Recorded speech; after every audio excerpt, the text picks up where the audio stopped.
माझ्या पाठची 4 भावंडं. आई दर खेपेला आजारी पडायची बाळंतपणामध्ये. ते घरात करायला कोणी नाही. त्यामुळे त्या भावंडांना जेवायला घालायसाठी त्यावेळेला मोलाच्या बायका-बिका परवडायचं नाही कामासाठी माणसं ठेवणं वगैरे. तर ते मी 10-12व्या वर्षापासून स्वयंपाक करत आले, भाकरी करत आले अक्षरशः.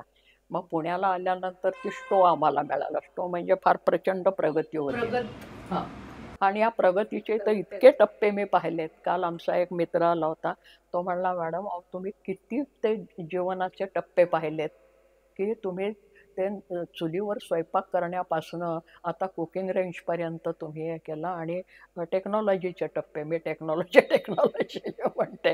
त्या बायकांची टेक्नॉलॉजी जबरदस्त टेक्नॉलॉजी होती. त्याची किती उदाहरणं द्यावीत तेवढी कमी आहेत तुम्हाला.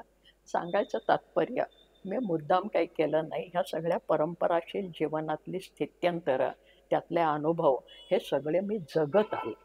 पाहत नाही नुसते. जगत आले आणि ते माझं जगणं जे होतं, त्या जगण्याने मला शिकवलं. मी लोकं म्हणतात, लोकसंस्कृतीचा अभ्यास तुम्ही कुठे जाऊन केला? कुठे नाही. माझ्या जगण्यामध्येच ते होतं. मी जगतच आले त्या संस्कृतीमध्ये